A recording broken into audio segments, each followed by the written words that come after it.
አሁን ላይ በጦር ሜዳዎች የሚሰማው እጅግ አስፈሪው ድምፅ የከባድ መሳሪያዎች ጩኸት ሳይሆን ከላይ የሚመጣው የድሮኖች ዝንዘና ነው። ጦርነት ከምድር ወደ ሰማይ፣ ከሰው ወደ ማሽን ተቀይሯል። ይህ ለውጥ ደግሞ የሀገራትን ወታደራዊ ሚዛን ሙሉ በሙሉ እያናጋው ይገኛል። ለዚህ አዲስ እውነታ ዓለም ምን ያህል ተዘጋጅታለች? ዝርዝሩን አብረን እንከታተል። ለዘመናት ጦርነት ማለት በመሬት ላይ በሚንቀሳቀሱ ግዙፍ ጦሮች፣ በሺዎች በሚቆጠሩ እግረ ወታደሮችና በከባድ መሳሪያዎች ንጉዳዳዊ ድምፅ የሚታወቅ ክስተት ነበር። የአንድ አገር ወታደራዊ ጥንካሬ የሚለካው ባላት ታንኮች ብዛት፣ በሚያገሱ የጦር አውሮፕላኖችና በሰው ኃይል ክምችት እንደነበር ይታወሳል።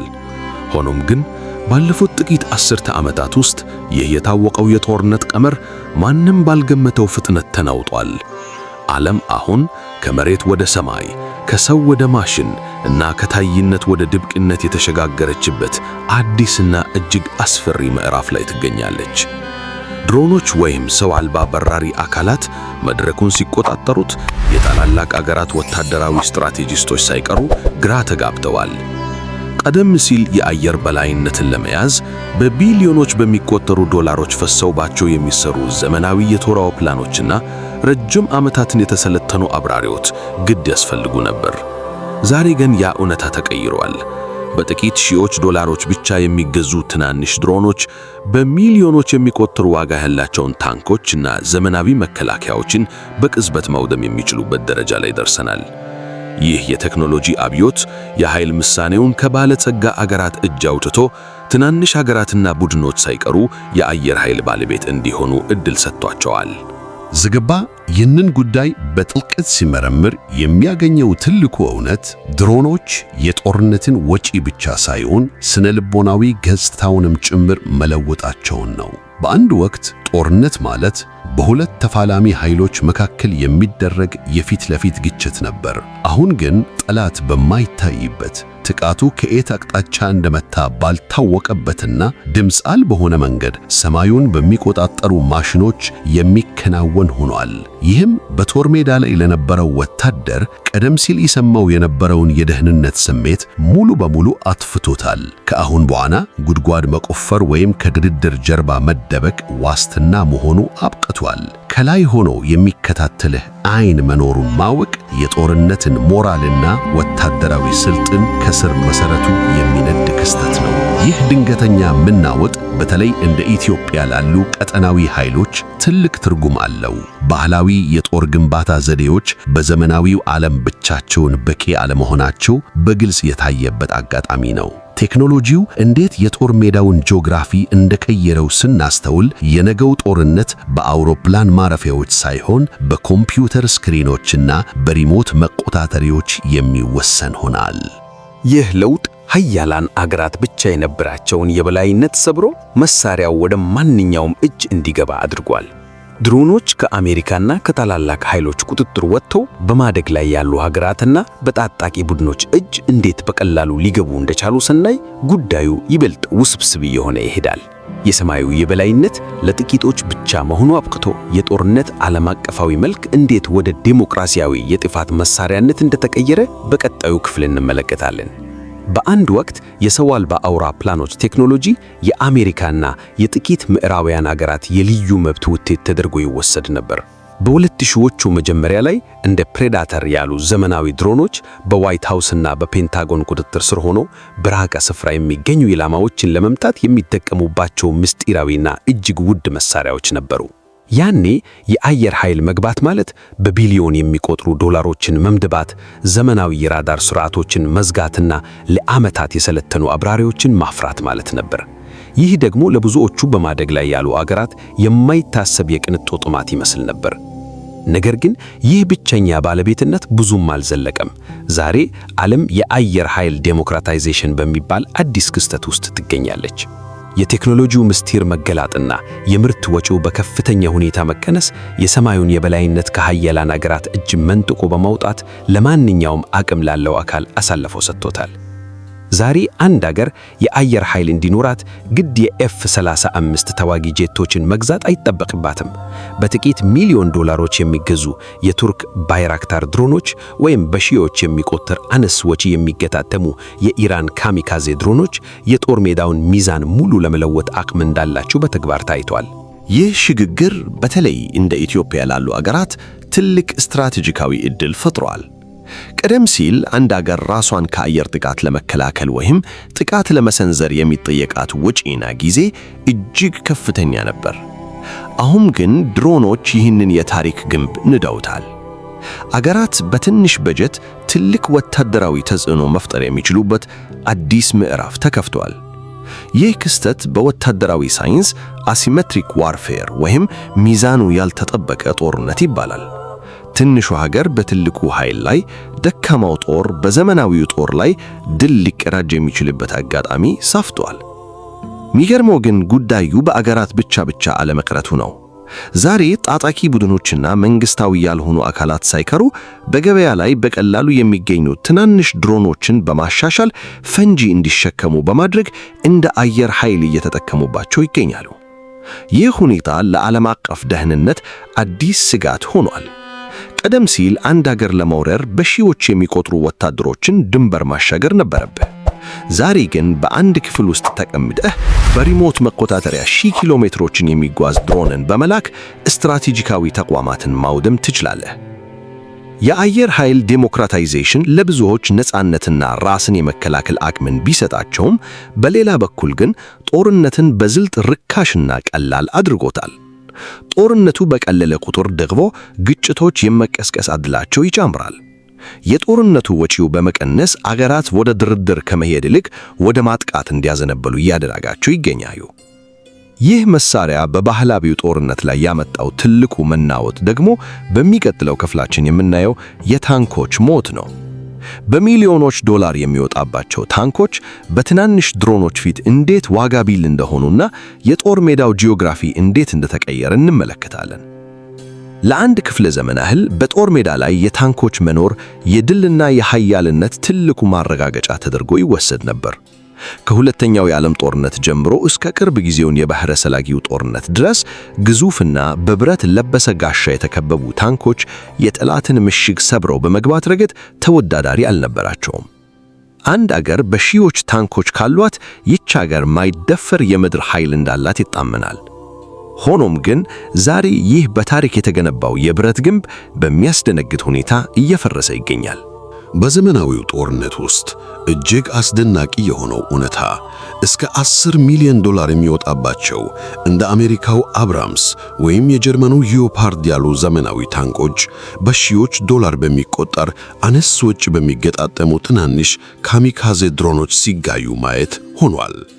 እነዚህ ትናንሽ ድሮኖች ልክ እንደ ንብ ያጓሩ በሰከንዶች ውስጥ የታንኩን ደካማ ጎን አድብተው በመምታት ግዙፉን የጦር መሳሪያ ወደ ጋይ እሳትነት ይለውጡታል። ይህ በወታደራዊ ስትራቴጂስቶች ዘንድ የታንኮች ሞት ተብሎ የሚጠራው ክስተት የጦርነትን የምጣኔ ሀብት ስሌት በሙሉ ቀይሮታል። የድሮኖቹ ስኬት ምስጢሩ በዋጋቸው ርካሽነትና በቴክኖሎጂያቸው ብልህነት ላይ ነው።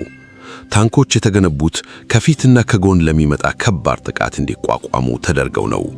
ነገር ግን አብዛኞቹ ታንኮች ከላይኛው ክፍላቸው ላይ ያላቸው ጋሻ እጅግ ቀጭን ነው። ድሮኖችም ደግሞ ይህንን ድክመት ጠንቅቀው ያውቃሉ። ከሰማይ ላይ የሆኑ ቁልል በመወርወር የታንኩን ደካማ ነጥብ በትክክለኛ ኢላማ ይመታሉ። በዩክሬንና በሩሲያ ጦርነት እንዲሁም በናጎርኖ ካራባክ ግጭት ላይ የታየው ትዕንዝል ለዓለም ትልቅ ትምህርት ሰጥቷል።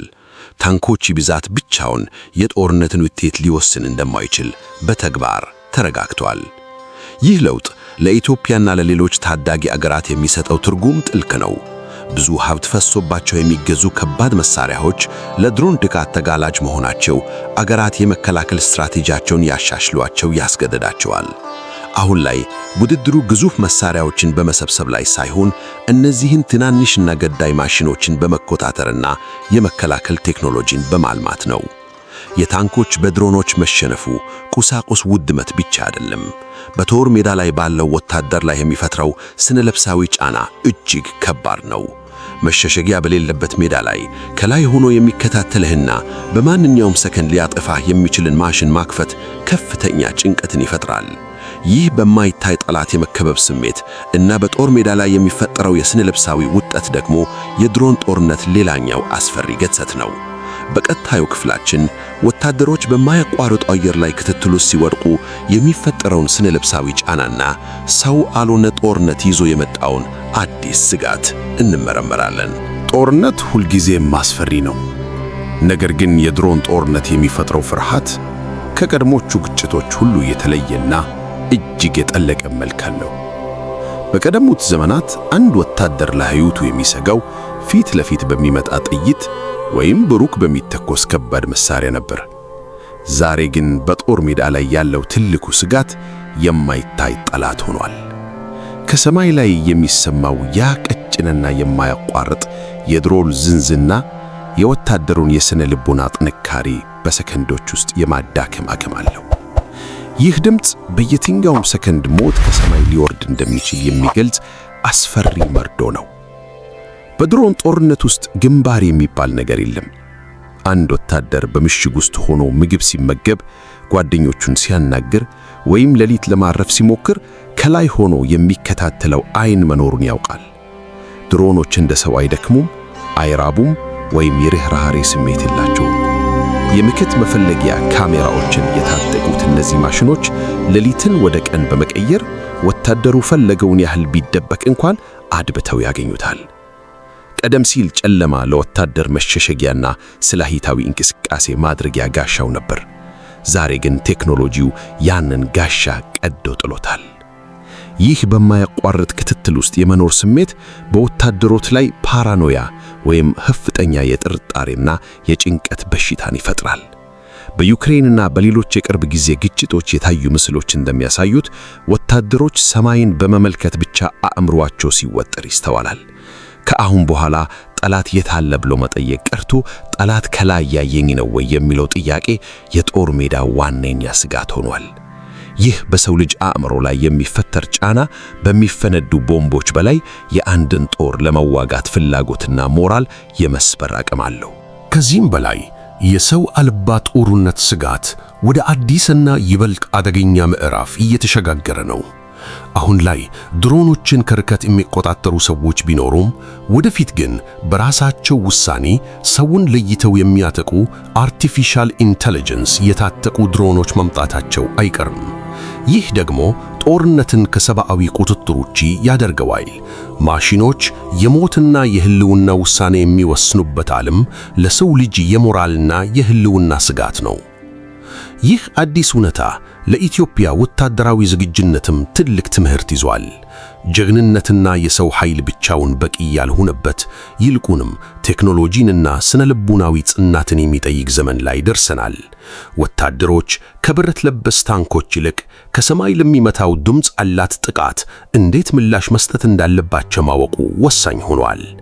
ይህ የድሮኖች የበላይነት በቅርብ ዓመታት በተከሰቱ ትልቅ ግጭቶች ላይ እንዴት ለውጥ እንዳመጣና የዓለምን የኃይል ሚዛን እንዴት እንደገለበጠው በተለይም የቱርክና የኢራን ድሮኖች ያሳዩትን ተአምር በቀጣዩ ክፍል እናያለን። ባለፉት ጥቂት ዓመታት ውስጥ የዓለምን ወታደራዊና ፖለቲካዊ ሚዛን የለወጡት ግዙፍ የጦር አውሮፕላኖች ሳይሆኑ ስማቸው በጦር ሜዳዎች ላይ በጉልህ የሚጠቀሱ የቱርክና የኢራን ድሮኖች ናቸው። በተለይም የቱርኩ ባይራክታር ቲቢ2 እና የኢራኑ ሻሄድ ድሮኖች የዘመናዊ ጦርነትን ታሪክ በአዲስ መልክ የጻፉ የቴክኖሎጂ ውጤቶች ሆነዋል። እነዚህ ማሽኖች በሊቢያ በረሃዎች፣ በናጎርኖ ካራባክ ተራሮች እንዲሁም በዩክሬን ሜዳዎች ላይ ያሳዩት ብቃት ዓለም ለዘመናት የገነባቸውን ወታደራዊ አስተሳሰብ በእሳት ፈትኖታል።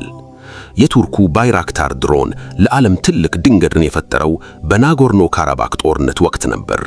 አዘርባይጃን ይህንን ቴክኖሎጂ በመጠቀም የአርሜኒያን ግዙፍ የጦር መሳሪያዎች፣ ታንኮችና ራዳር ስርዓቶች እንደ ቅጠል ስታረግፋቸው ዓለም በግርምት መልከቷል። ለብዙ አስርዓድስታት የማይበጀሙ የሚመስሉ የሶቪየት ዘመን መከላከያዎች በቱርክ ድሮኖች ፊት ዋጋ ቢስ ሆነው ቀርተዋል። ይህ ክህደት ቱርክን በዓለም የድሮን ገበያ ላይ ተፈላጊ አገር ካደረጋት ባለፈ የጦርነትን ውጤት በቴክኖሎጂ በላይነት እንዴት በአጭር ጊዜ መወሰን እንደሚቻል ትልቅ ማሳያ ሆኗል። ባይራክታር በሊቢያም ቢሆን የኃይል ሚዛኑን በመቀየር ረገድ ወሳኝ ሚና ተጫውቷል። በሌላ በኩል የኢራኑ ሻሄድ ድሮኖች ደግሞ ፍጹም የተለየና አስፈሪ ስልት ይዘው መጥተዋል። እነዚህ ካሚካዜ ወይም ራሳቸውን አጥፊ ድሮኖች እንደ ባይራክታር ውድና ውስብስብ አይደሉም። ይልቁንም ዋጋቸው እጅግ ርካሽ በመሆኑ በብዛት ወይም በመንጋ ወይም ስዋርም ወደ ኢላማው ይላካሉ።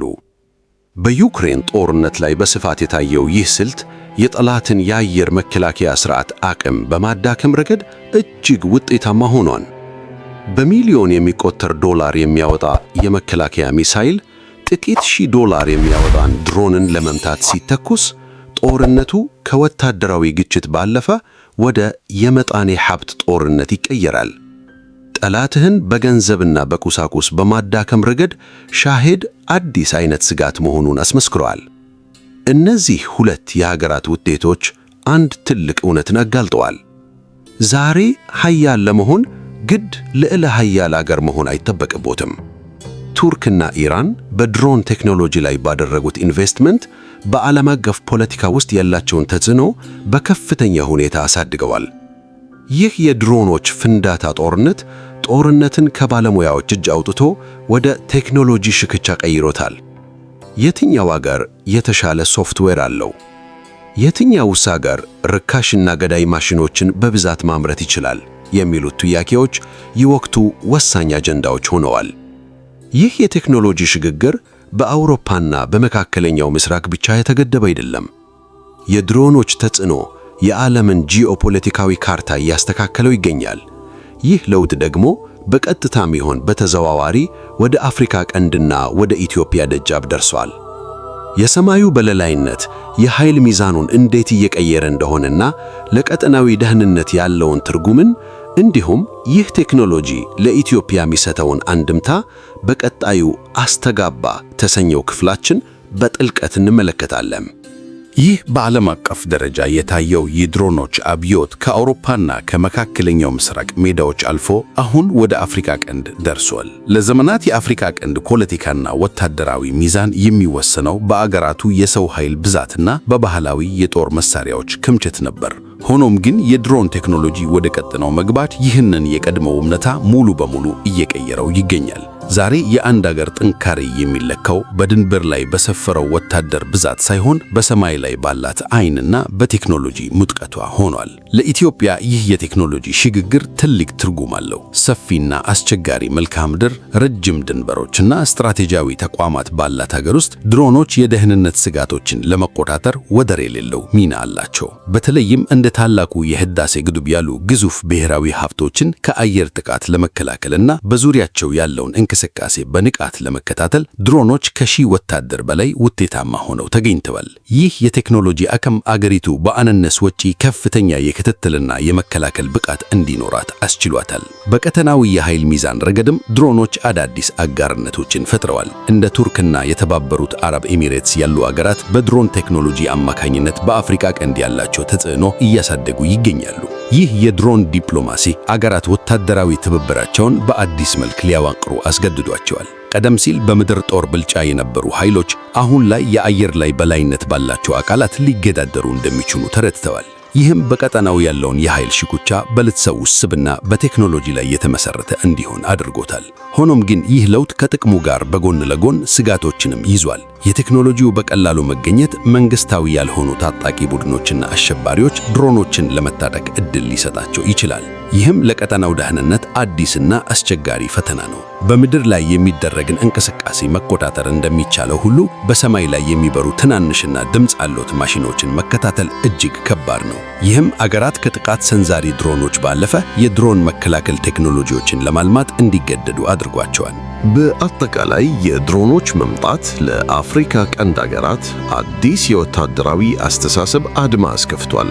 ጦርነትና ሰላም ከአሁን በኋላ በባህላዊ መንገድ ብቻ የሚወሰኑ አይደሉም። ይህ ዓለም አቀፋዊ የቴክኖሎጂ አውሎ ነፋስ የኢትዮጵያንና የጎረቤቶቿን የደህንነት ስትራቴጂ ለዘላለም የቀየረ ክስተት ሆኖ ይቀጥላል። የሰው ልጅ ወደፊት በሚገጥሙት ጦርነቶች ውስጥ የማሽኖች ሚና ምን ሊሆን እንደሚችልና የነገው ዓለም ወዴት እያመራች እንደሆነ የሚጠቁመውን ማጠቃለያና መጨረሻውን ክፍል ደግሞ ቀጥለን እናያለን። ዛሬ የደረስንበት ነጥብ የመጨረሻው ምዕራፍ ሳይሆን የሰው ልጅ ታሪክ ወደማያውቀው አዲስና ይበልጥ ውስብስብ የጦርነት ዘመን መሸጋገሪያችን ነው። ድሮኖች የጀመሩት አብዮት በሪሞት መቆጣጠሪያ ብቻ የሚቆም አይደለም። ወደፊት የምናያቸው ጦርነቶች በሰው ልጆች ትዕዛዝ ሳይሆን በራሳቸው የሚያስቡና ውሳኔ በሚሰጡ አርቲፊሻል ኢንተለጀንስ የታጠቁ ማሽኖች የሚመሩ እንደሚሆኑ ግልጽ እየሆነ መጥቷል። ይህ ደግሞ ጦርነት የሚለውን ጽንሰ ሐሳብ ከስሩ ይለወጠዋል። ውድ ቤተሰቦቻችን፣ ማሽኖች የሞትና የሕይወትን ውሳኔ የሚወስኑበት ዓለም አስፈሪ ቢመስልም እውነታው ግን ከደጃፋችን ደርሷል። ለብዙ አስተራጥረት የሰው ልጅ ጦርነትን ለማቆም በዲፕሎማሲና በሕግ ሲታገል ቆይቷል። አሁን ግን ጦርነት ረካሽና ቀላል በሆነ ዘመን ግጭቶችን ማስቀረት ይበልጥ ፈታኝ እየሆነ ይሄዳል። ቴክኖሎጂው ለአገራት ራስን የመከላከል አቅም ቢሰጣቸውም በሌላ በኩል ደግሞ ለዓለም ሰላም አዲስ ስጋት ይዞ መጥቷል። ጦርነት ከሰው ልጅ ስሜትና ርህራሄ ተለይቶ ወደ ቀዝቃዛ የማሽን ስሌት ሲቀየር የጥፋቱ መጠን ከቁጥጥር ውጪ ሊሆን ይችላል። የዘገባ ትንታኔ የሚያሳየው ኢትዮጵያም ሆነች ዓለም ለዚህ ለውጥ ዝግጁ መሆን እንዳለባቸው ነው። ጀግንነት ከዘመናዊ ዕውቀትና ከቴክኖሎጂ ጋር ካልተቀናጀ በነገው ዓለም ውስጥ የኃይል ሚዛኑን ጠብቆ መቆም የማይታሰብ ይሆናል። የነገው ጦርነት አሸናፊ የሚሆነው ብዙ ወታደር ያለው ሳይሆን የተሻለ መረጃ፣ ፈጣን አልጎሪትም እና ብልህ ቴክኖሎጂ ያለው አካል ነው። በመጨረሻም አንድ መሰረታዊ ጥያቄ ለናንተ እናቅርብ። ጦርነት በማሽኖች እጅ በወደቀ ቁጥር የሰው ልጅ ሰላምን ለማምጣት ያለው ዕድል ይጨምራል ወይስ ይበልጥ ለጥፋት ይጋለጣል? ቴክኖሎጂው ለዓለም ደህንነት ዋስትና ነው ወይስ የጥፋት መፋጀኛ? ሐሳባችሁን በኮሜንት መስጫው ላይ አካፍሉን።